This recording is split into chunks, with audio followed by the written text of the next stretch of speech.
1PuppyPaw versus Leenock has come in to our view. But it wasn't there on the weekend. No one cast it. We're here to fix this. In the middays, this is the Golden League recap. Let's get underway with 1PuppyPaw versus Leenock. Bada boom, look at that. No need for the mirror matchups. But we are going to get a mirroring of knights potentially. A splash of knights on both sides. Is it going to be the good old Rus versus French to open up this? This is a best of 3. Remember, this is in the lower bracket as well. And that means that one of these players is going to be in tears at the end of this series. However, only one of them has a bro that they can cry to avenge them later on. As right now, 1PuppyPaw and Wham, they're both still in. Wham's series against the Muslim has been delayed until later on Monday. But this series right here, I mean, this should be pure fire. A lot of people will probably just have Leenock written down to win this straight away. I'm just not sure it's that simple. I mean, for those that aren't familiar with 1PuppyPaw, 1PuppyPaw is a beast. He's not a puppy, right? He started off a puppy. When he first came in, he was first playing some Age of Empires 4. He's one of those cheesy outpost spammers. He'll admit himself. He loved his games being over in maybe 20 minutes max. Bada boom, done. But he's evolved into a direwolf. Much more fierce than the ones you're seeing right now in the mods in Age of Empires 4, because unlike those ones, he has a brain, and that brain is a crafty son of a gun. I'm intrigued to see what he can do here to open up this series, though, because first thing I'm looking at is where are those juicy ball? Are they situated in an area that is desirable for a Rus player? And this one over here might. The question is whether 1PuppyPaw is going to make that play when he is up against the French. Because remember, the French will play into knights, they will prowl around, and the timings can catch you off guard, because usually a French player is going to be up into Feudal Age around 4.5 to 5 minutes, and then push out the first knight 30 seconds later. Most Rus players have been doing the pull towards the board at about the 5 to 6 minute mark. The earliest I see is B, and B is sometimes 4, sometimes 4.5 minutes. The critical details, by the way, you want to have wheelbarrow researched before you get on your merry way, and it is a fair distance away to the side. So we'll have to see in the coming minutes if he does that. In the meantime, it is going to be prioritization onto the bounty system. And with that in mind, there are 2 scouts out from his French opponent. So he has laid himself against this. He's trying to buffer away and stop his opponent from gaining too much game, as it looks like there's a congregation of sheep and wolves in the center here. Question is whether he's got any wolves being pulled back. It looks like 1PuppyPaw has found 1 or 2. But overall, I kind of feel like a good job has been done here in denying XP from him, right? Like, he's pulling some wolves back. He's got a bunch of the sheep away. Deers have fully been sniped, I believe. Yeah, they're all gone. So 2, 3, 5, possibly 1 or 2 wolves left. Reasonable job done with just 2 scouts of denying full equity. It's really important you don't let your opponent get to 350 plus without boar, because at that stage, not only do they have access to the tier 3 bounty if they go after both of the boar, it's also the fact that they have so much surplus gold in their eco early on, they're able to afford the wheelbarrow early, they're able to afford to tech up a bit quicker, and that unlocks a lot of potential options to them. Not before we even get into the discussion around double broadaxe if you want to go for the Iaguz build, where you just boost your wood income super early as the Rus.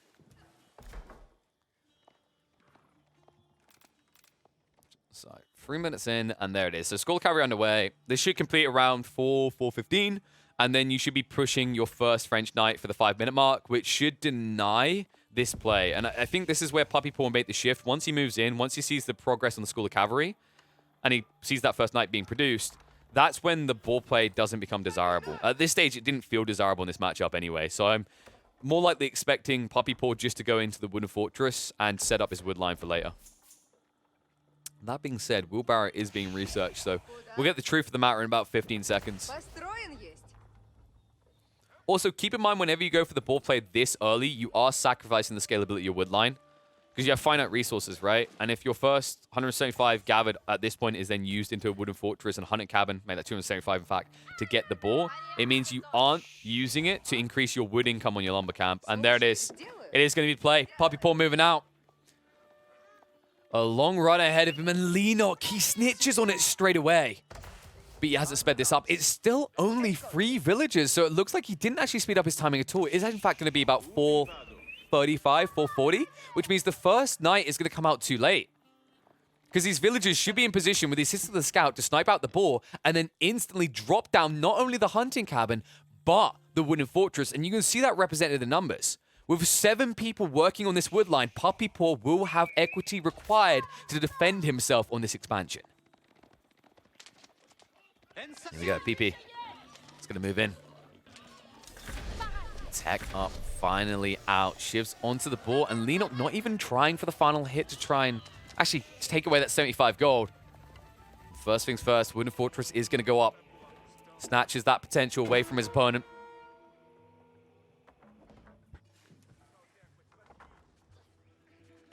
But still, Knights are going to come out. You don't really have another choice here if you're Leenock. You need to find a way of starting to raid. Like, this is really what the French are built on right now. Their whole build is around early French Knight aggression. Question is whether PuppyPaw is going to play directly into it, and it looks like he is. A surprising choice here, choosing to go into the stable. We have been seeing this more frequently out of the roost in this engagement on Dry Arabia, but it does mean that you are at a disadvantage. If only all you're doing is producing Knights on both sides, your opponent is stronger, because remember, not only are French Knights going to be produced quicker than your normal Knights, you also have to worry about the fact that these Knights can heal if Chivalry is researched, and when they charge in, as you can see there, they get bonus damage after a successful charge.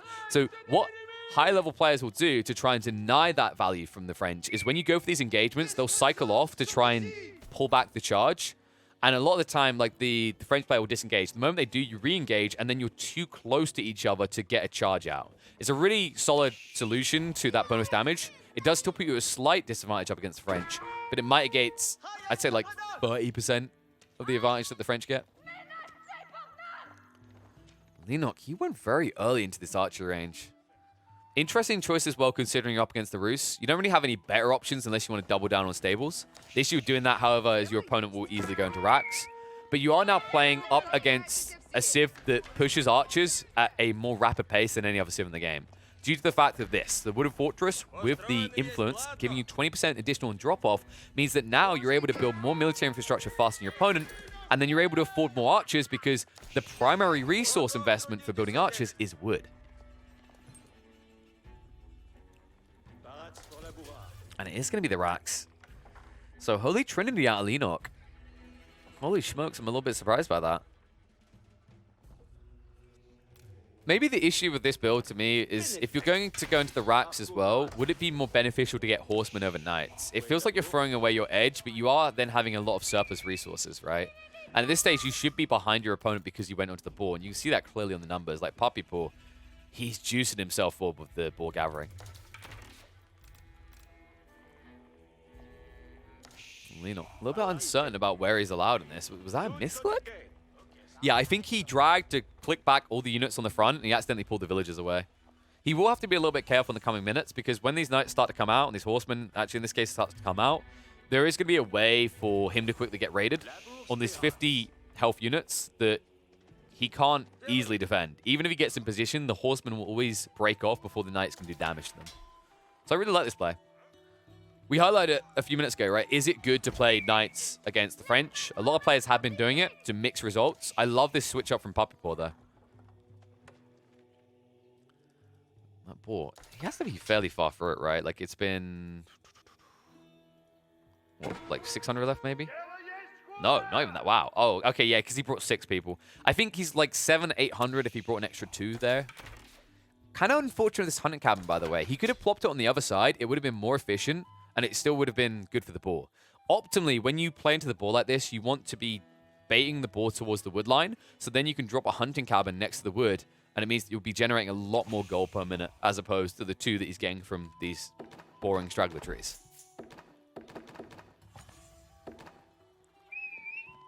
You know, kind of an awkward state, right? I think PuppyPaw did originally intend to go into knights and then made the switch up when he saw PuppyPaw was ahead of him in production. Because otherwise this gold doesn't make much sense, right? The binding camp placement. Unless you were going to go into knights. Like, I don't think you need it for researchers because you do have the golden gate, so you can just trade surplus wood into gold. It's just more efficient to be on wood in that situation. So this screams I was going to go knights, and then Leenock reacted appropriately by going spears. And then what does PuppyPaw do? He says, okay, no knights, just horsemen. It's kind of little mind games. I wonder if this was done intentionally to throw Leenock off in the first place.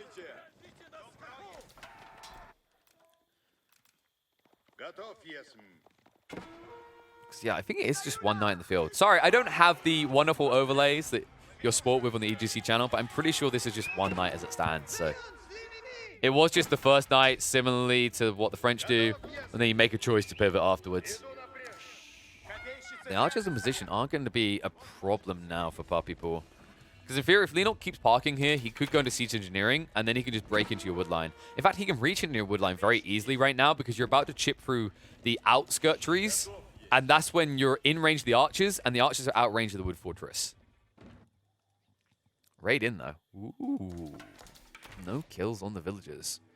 There is apparently some very weird behavior going on with villagers right now on the boars. It's to do with when you garrison and then ungarrison, they don't return to their duties, they just stand idle. It's something I can't remember which player noted it in the EGC Discord. It was highlighted, though, the other day. Good to see that PuppyPaw is keeping an eyeball on this. I think we had this happen in B's series. In one of his series, he seemed to just have a bunch of idle villagers constantly after ungarrisoning, and it meant that he wasn't actually getting efficient gathering rates on his boar. And there's that round we talked about. But Leenock, he shifts from the south side. Not too much value to be gained here, though. You can see PuppyPaw, he really shifted the archer range to the north side, so he will build the solution up there. In the meantime, he rides in with his horsemen, so he's denying the gathering, snipes 1 or 2 of the villagers down. Remember that Leenock is going to build up a villager lead regardless because he's playing as the French, so they generate villagers quicker than other civs at this stage. Stripping away seconds based on your tech timing, as you can see, being up in the feudal. Only takes 17 seconds to produce villagers. Now right in with the horseman. Need to be careful. Spinman doing a lot of damage there. Shifts away for the moment, and archers can pick him apart. Numbers in favor of PuppyPaw, so this assault by Leenock is not going to gain too much value. He trades out forces, and at the end of it, his ram, his 300 resource investment, killed 50 resource. Not exactly the numbers that you're looking for here when you invest in a ram this early. Horseman in. Forces away the knights. And this is why this is a good count, by the way. You have to fight now. And he realizes that Leenock just turns around. Once the horsemen are near you, there's no getting away. Remember, the horsemen move at 1.88 compared to your hefty knights that are a measly 1.62. It means that they can just keep poking and prodding you. And although they do very limited damage due to your melee resistance, the size of your health pool, and their limited damage to begin with, it adds up.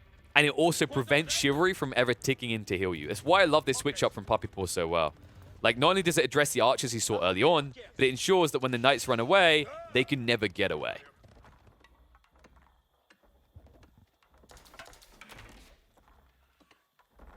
Look at this. PuppyPaw, he's switching it up a little. Usually when people go over to the boar, the follow-up play is that you then switch into a lumber camp with the wooden fortress generating 20% additional drop-off. It's an efficient play, right? If you only want to use this for eco, that's the play that I'd say about 90% of players have been making. Instead, PuppyPaw says, actually, I want more game. There's better food gains out here. I'm just going to shift across the deer. It is another hefty investment of 275 resources, but now, in return for that, he gets a hefty amount of food. Over 2k, right? With the 350 times 7. If you want to do the maths on that. That ends up being 2,450. Did I get it right for once? Yay, me, mama.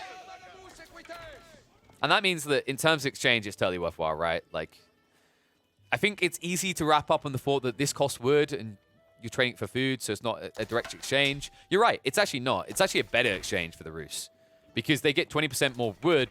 That's actually the resource they can afford to spend in exchange for a different type of resource. It's kind of like this mini concept of the Golden Gate, right? The Golden Gate already gives you the good trades for 100 resource for 150 of another.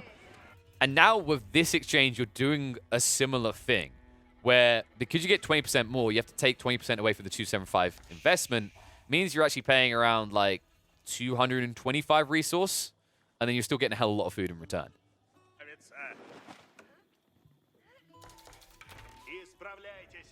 So defense force building up.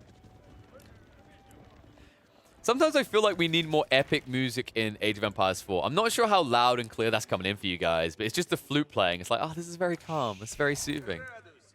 It's not kind of setting the stakes here, because I need to remind people that this is an elimination series. Whoever loses this one is out of round 2. And PuppyPaw, if he continues through at this type of trajectory, he's going to find himself in the top 4 very quickly because his points were very stable from round 1. Leenock, however, is starting to struggle a little bit in that regard. You know, he didn't make it as deep. In fact, Big Lee isn't even in the top 10. If you want to find Leenock's ranking, you have to go down to 14th place, where he's currently matched by Dinky King. Shout out to my boy Dinky. Representing the Aussies. Some of them have to wake up on time for the games, right? Spears in the meantime, just keeping Leenock at bay.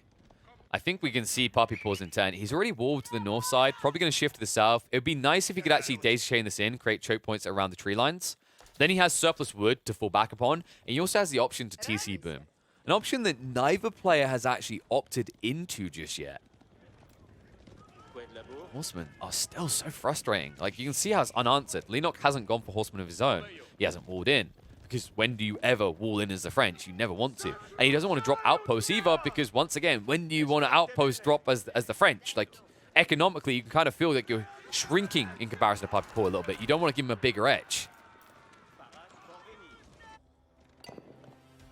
PuppyPaw with possibly the most defensive placement of a ram construction I've seen in a very long time.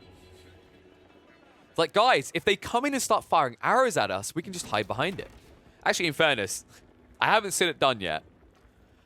But in theory, you can actually use rams to dodge a lot of damage.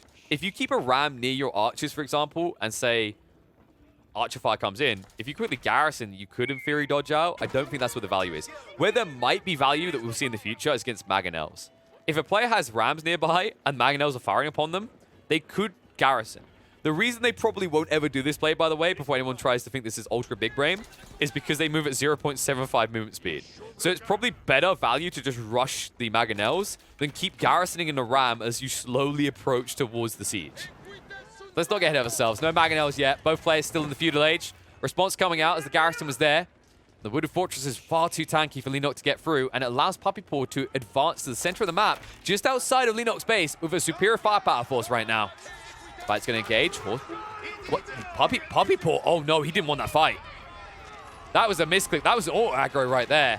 Backs up now. In a bit of a pickle, though. Knight still standing for the meantime. We'll keep shifting away.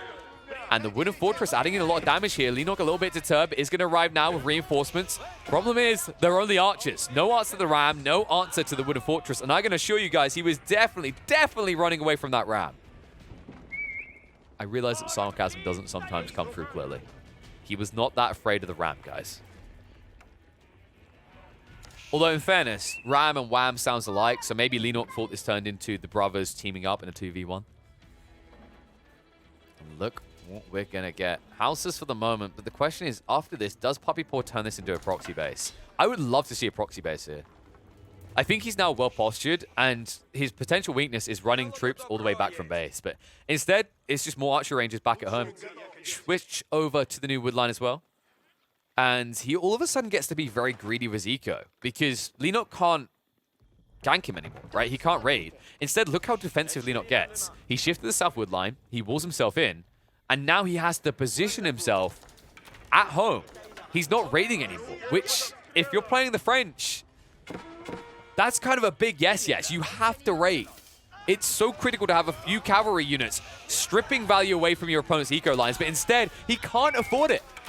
Instead, he's taking bad trades at home, and now he needs to replace those losses.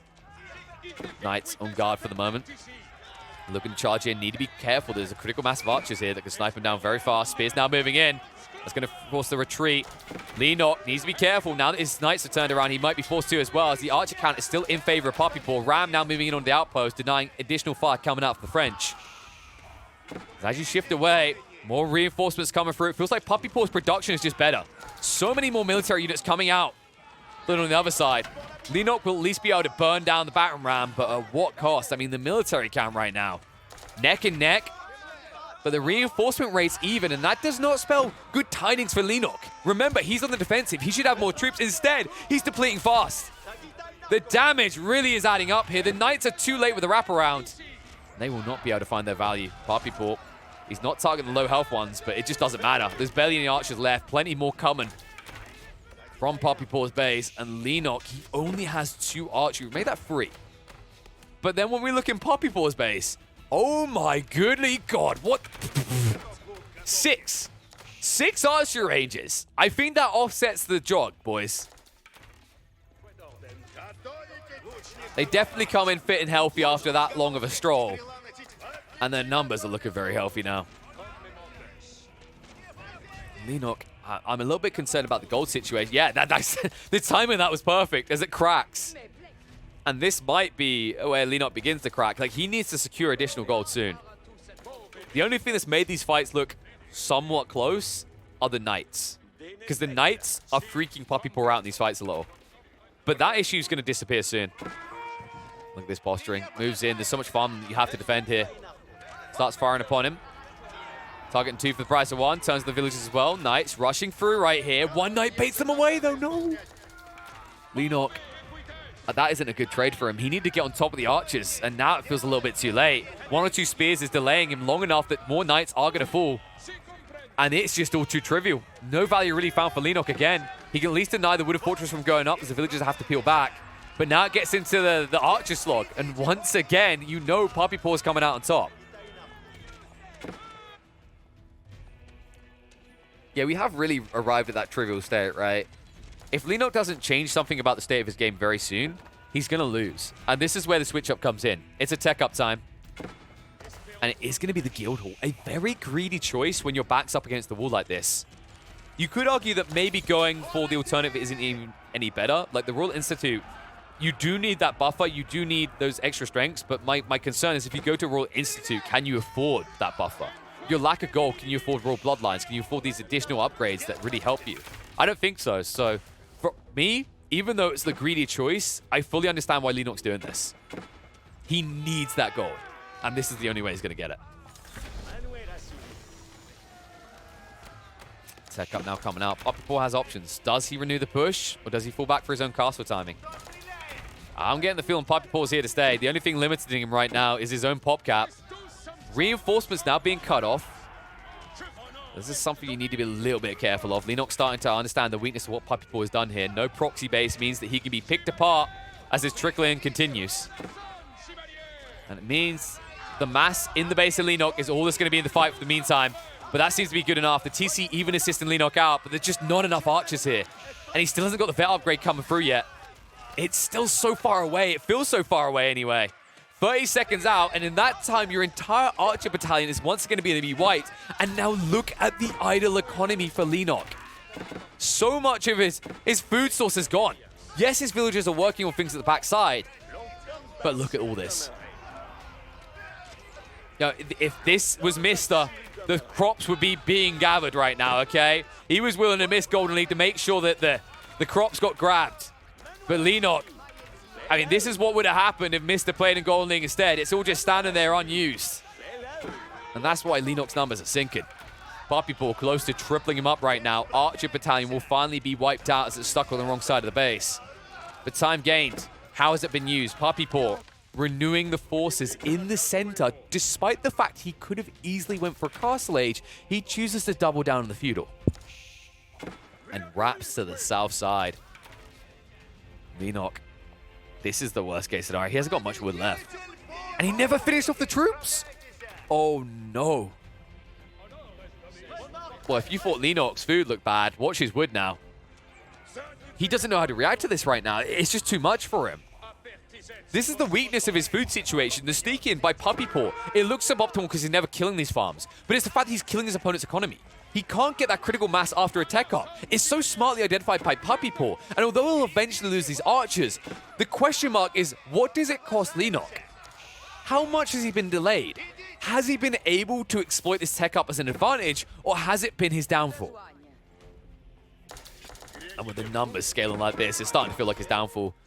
Hey, PuppyPaw, he has 4 times the military force of Leenock. And he's also extracting eco value. You can see that PuppyPaw, despite the fact he's up against a French player that builds villages quicker, he's 10 units ahead in the eco department. And the only good news right now for Leenock is he did at least push the forces back in the north. However, they're coming out again. And he also has a central force as well. There's just nowhere Leenock can go. It's death by 1,000,000 pokes, it feels like. It takes 1,000,000 pokes to kill these knights. But it's just never critical mass for Leenock. And it really does come back to this gold situation. Like, when was the last time he was able to gather gold? The only reason he's staying alive right now, I think, was because he was generating gold. He's now switched over to food.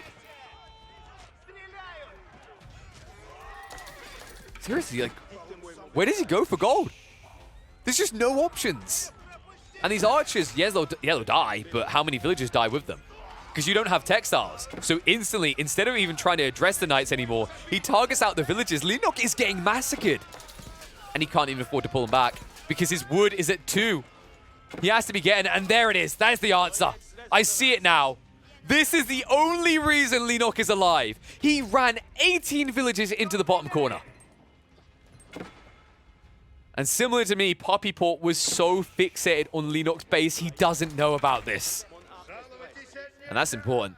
I guarantee you, folks, if Leenock had been spotted doing this, if PuppyPaw saw him shifting south, GG would already have happened. Because without that gold, he is dead on arrival. But because he has that gold, it's keeping him alive. And PuppyPaw, he's got to be scratching his head. He's like, has he gone for a pocket eco? Or is he just trading and getting really bad returns? He can't make sense of it right now. It's illogical that his opponent still has the capability to produce knights at this rate.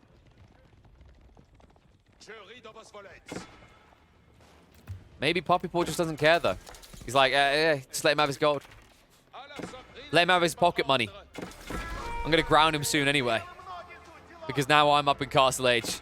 And I've been doing all this pressure without any tech equilibrium. That tech equilibrium will be here soon. Archers peeling back for the meantime. Man-at-Arms now coming out. Leenock, he's starting to claw this back. And look at this. PuppyPaw, he can just send a knight down here. And the damage can be done. But instead, he marches once again into Leenock's base. While knights march into his. And these villagers are AFK. They're just completely unguarded. And that's just a bunch of freebies. Remember, with the tech upgrades, he's killing these in 2 hits without the lance. Power of veteran Royal Knights and PuppyPaw, he never felt the need to, right? When was he last pressured in his base like this? And it's crazy. It's crazy to think how many of these games, like almost like it's just biblical at this stage, right? Vision wins or loses games. And right now, it's the winning detail for Leenock. Without this gold vein in the southern corner, he would already be dead. That's about to dry up soon, which means he needs to get access to the northern gold lines or he needs to shift to another pocket eco. And the other ones do not look desirable for gold. So Leenock does have 1,000 surplus gold for the moment. Needs to establish control in the midfield. And right now, he's actually pushing PuppyPaw fully back. PuppyPaw still isn't teched up. His archer upgrade is still 30 seconds out. The irony, the thing that stung Leenock before will now sting Puppy. Oh, that's gruesome for him. I mean, after all these good trades for so long, PuppyPaw, he's shriveling up in the face of Leenock. He's starting to get why they call him Big Lee. Because he goes big or he goes home. And right now, the only one heading to the home is PuppyPaw as he's retreated to his base. Everything outside it is looking undefendable now. And also, PuppyPaw is fragile in this state. Like, look, his woodlines are in trouble. Berries at the back are drying up. And they can be raided at any point. I feel like Leenock is about to completely turn this game around. And it's all because PuppyPaw never had sieges to follow through on. Like, he had one ram max, right? That ram which had to wheel all the way from his base. He never had a clear win condition when he got in his base. At least he thought he had, though, right? He thought, oh, he has no gold. I've taken his gold. That was the whole purpose of this Wooden Fortress. It denied both of the northern gold veins. Had he ever revealed this in the south, and I'm sure PuppyPaw watched back this replay and just slapped himself around the face allowing this to happen, this game would have been over by 30 minutes max. But instead, now it's going to take a lot longer.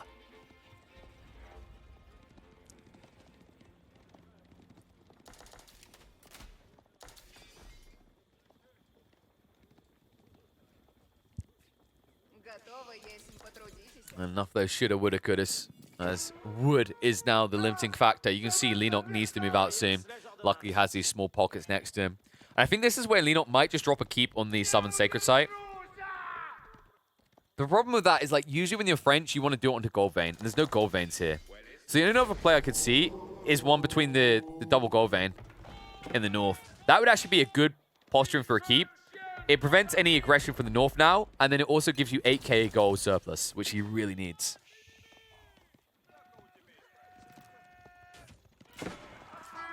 that failed wall lot. Relics are going to slowly be returned. Now remember, these warrior monks losing them isn't the end of the world. Usually this unit costs 240 resources total. An absurd amount of gold, in fact. But with the Abbey Trinity, you get a 50% discount, which is why he's able to just throw them away willy-nilly if need be. It's pretty cool as well, because it means like once you've banked a warrior monk, like it takes 45 seconds to produce one, you're getting 100 gold trickle. Like it, by the time the new monk comes out, it's almost paid for, right? It's very nice. Knights now. So PuppyPaw with the switcheroo, very late into this actually. Imagine if he went for the knights sooner and he just looked around the map. He might still be able to snipe out a few of these villagers, but he's just paranoid about the spearmen, so in one side, out the other. Never really hanging around too long. Meanwhile, small raids being interceptors. Leenock cannot find access into PuppyPaw's eco lines, which is why he's still 13 villages ahead. No secondary TC player either. A little bit surprising. I feel like maybe PuppyPaw could have afforded to do this. But after he's gone through the 2 initial wood lines, like wood becomes a bit more budgeted. You need wood elsewhere as well, right? You're in Castle Age, so Siege Workshop, already 300 wood. On top of that, anything coming out of it is pricey in that department. So it feels like he can't really afford the surplus resource to now fall back for a secondary TC.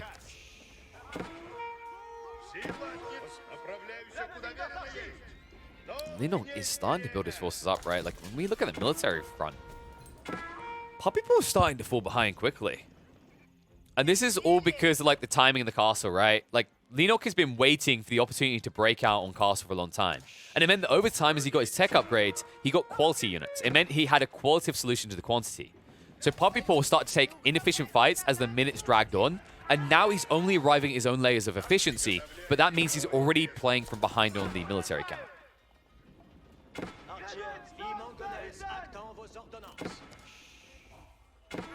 Archers will finally be cleaned up. They didn't find extreme value, but they just snipe a few of the villagers out. Here we go. Ford keep coming out from Leenock. Leenock now with the advantage in the siege. PuppyPaw delayed and getting his own response out. Charge in. Archers need to be careful. Knights shifting past, deeper into the line, trying to wrap around on top of the Mangonel and snipe it out. And that they will. Not enough arbaletiers here to deter him away. Not enough spears either. And it looks like it might be an abort. Villagers get pulled back. They were trying to repair. No! Leenock should have just fixated on the keep. But he can at least return to this. That's going to force a defensive keep out, but that's a difference maker, right? A few villagers dying. Idle time as well. Might allow enough time for PuppyPaw to get a defensive keep up, but he needs to be fast. And here's the problem, folks. PuppyPaw, only 1 Mangonel right now. It's not going to be able to wheel across quick enough to snipe out the villagers. But because of that Mangonel, it does at least give him the wiggle room to put up the keep, and thus keep Leenock at bay. I say that. Leenock's having none of it. He's moving in right now. Mangonel's AFK right now. PuppyPaw hasn't reacted. Goes for the shot now. The villagers should be able to complete the keep and garrison instantly if need be. Instead, he'll shift them away, being in range of the French keep. And a Ford Siege Workshop. So Leenock understanding if he wants to win this, if he wants to breach, he needs to keep the siege influence in his favor. PuppyPaw only on 1 Siege Workshop. Going for the Trebuchet instead might put him at a disadvantage, especially if Springles get pushed out. More likely we see Trebs, though, in this situation. Just because Springles would have to breach past the keep, and that would put them in range and under intense fire. Just doesn't feel like an ideal situation if you're Leenock. Man-at-Arms marching in the north as well. PuppyPaw spotted on the goal line. Greedy bugger is going to be put to bed here. Will be forced back. Leenock now having a clear lead in the eco department. Almost 10 villages up over his opponent. PuppyPaw now only with 1 remaining gold vein safely to his name. And they don't work like that, Puppy. You do have to put them inside. Feels like he's dropped a baby off at the church. Just waiting for him to answer the door. Maybe, Now, in fairness, it might not be plus 100 gold for PuppyPaw, but it's definitely not going to be plus 100 gold for Leenock. All right? Where's the monk gone? Is he on a coffee break? Like, where? Where is the warrior monk? Okay, there we go. He's got one out now. The question is, how long is it going to take him to know it? We're not going to focus too much on that. It's a small detail in the bigger plan here. This PuppyPaw, he's ramping up the Siege Workshop count.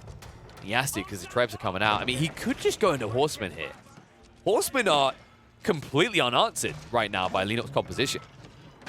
And it would give him a rush in to instantly get rid of the Trebs and keep the keep alive. But he's not even repairing it right now, so it's definitely going down.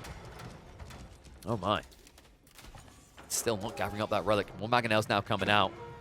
PuppyPaw understanding that the mistake of Leenock's formation, the weakness of it, in fact, is that it's all infantry. A giant cluster truck just running towards you.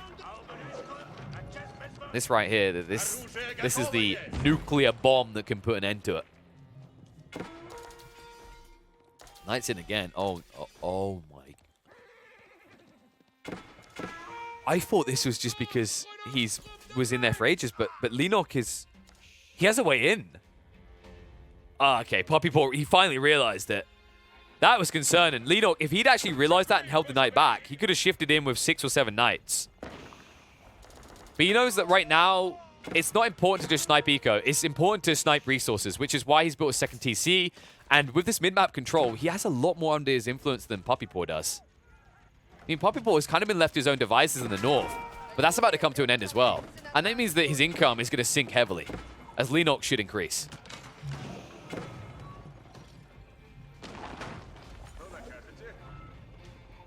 PuppyPaw, he's slowly losing these buildings. Like, his base is beginning to shrink. He still doesn't have the answer. Knights is a costly answer, and you are up against Arbalatrius.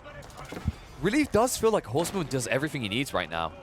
And then Mangonels to turn the man-at-arms, right? And the Horseman to hold it as a front line. But right now, PuppyPaw's just not making the switch up. Instead, going into crossbows and archers. Popcap is going to be reached by Leenock. A wrap in is going to be failed there as PuppyPaw throws away the pricey knights for nothing. And he's now finally going to lose control over the gold vein, and that should be where Leenock shifts in. His income per minute is about to surge upward beyond PuppyPaw's.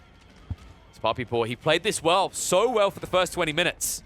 But he is quickly and decisively losing control of this map.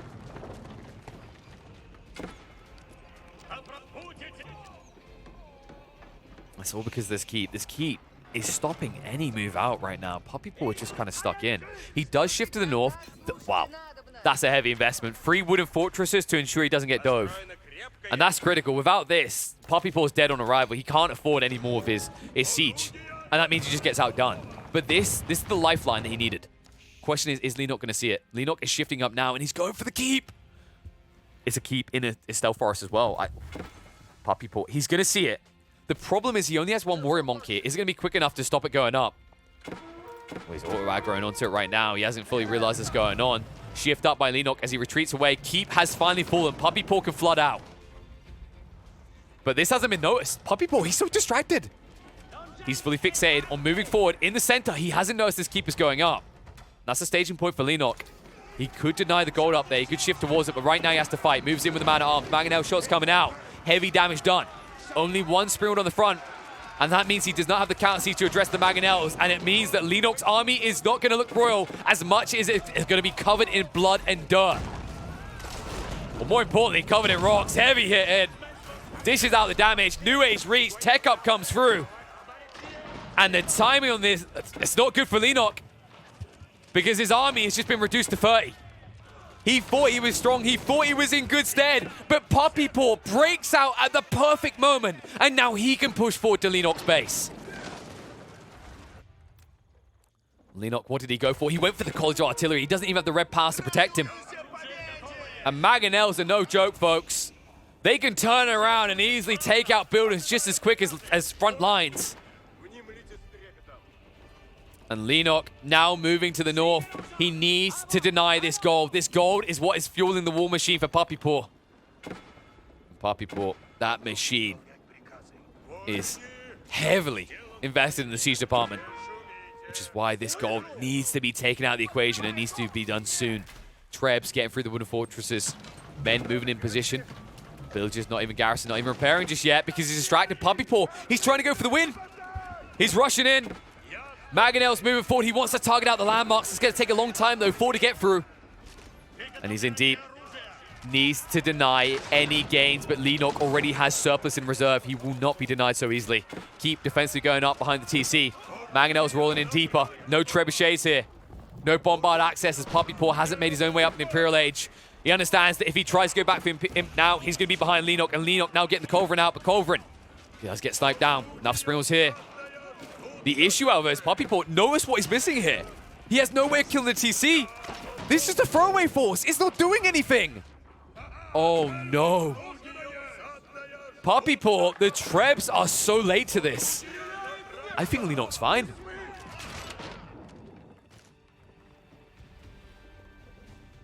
Ay, caramba. PuppyPaw, it was a good idea, but it only makes sense if you have Siege.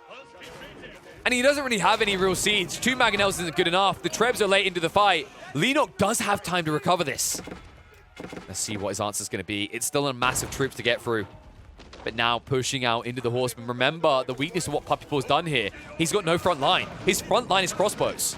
And it means that cavalry counters everything. It's something that PuppyPaw never really identified about Leenock's composition, but Leenock has been quick on the switch. He's in. Springel's being targeted out. Torch damage high onto these units. Mangonel's firing upon them, but it's worthwhile for the trades because every time you take down a Mangonel and Springald, it slows down the siege through. And PuppyPaw, he's hard stretched to replace this. Remember, he lost the gold vein on the north side, which means he has barely income working in his favor per minute. You can see the numbers right now. PuppyPaw down to 400 gold. His last saving grace may be this 1 gold vein, but he's not even extracting there. Instead, he rushes forward. He goes in with a keep. PuppyPaw, he wants this game done and over with in the next 2 minutes. Oi, oi, oi. You can see PuppyPaw, if he doesn't end it now, it's going to end in a Leenock victory. Eco is falling behind. Military still dominant for him. And TC is down. He ticks 1 off his list, and now he's going to need to shift to the south side for more. Score cavalry still here unaddressed as well. Keep stable in position. The Wooden Fortress as well. PuppyPaw is putting everything to this push. And right now, Leenock does not have the solution. He needs to build more military infrastructure. This one could still go either way, folks. The villagers are even whipping out the torches. They're joining in. And no, the war cannon. What is this? Leenock, no. That's 1,000 resources down the drain. 1,000 resources he can't afford to give over right now because Leenock is dealing with finite quantities of wood. And he also needs that wood for the horseman. But you can see Leenock. He's skirting it close. I don't know if he's realized this yet. The Guildhall's being targeted as well, so he hasn't got as much wiggle room left as he thinks. The College of Artillery is down. The Guildhall is almost down. And that means he only has 1 landmark left. Oh no, Leenock. You need more infrastructure. You need more troops right now. This is a lot closer than I think he realized. This is about to backfire fast. The keep. Leenock rushing to get defensive in place. Trebuchet's targeting out the Guildhall. Villagers pulled to repair it. And the villagers pulled forward by PuppyPaw. Burning onto the School of Cavalry. Forced to march out here. Moves in. Horseman trying to gap close. Mangonel fire can come in though. They have to rush through to the Trebuchets to burn them down fast. Turns and burns. Plenty of horsemen falling. The Trebuchet still alive. Guildhall barely being kept out of the flame. And the School of Cavalry repairs coming through. Leenock is putting everything on the line here. The siege is going to survive. PuppyPaw will lose the Mangonels, but the Trebuchet is barely still alive. Villagers not even repairing him yet. Instead, they stay alive on 10% HP. Guildhall down to 400 HP. Leenock, he has to notice that in the end. He tries to build up the keep, but it's too late. The villager rebellion is too strong. PuppyPaw is in. He has done it. Nothing can be done. Leenock has been drained to the bone.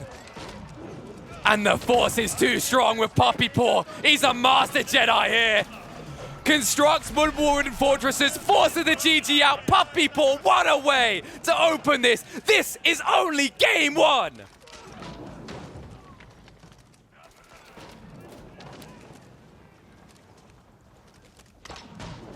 Oh my Gideon! What a game from PuppyPaw.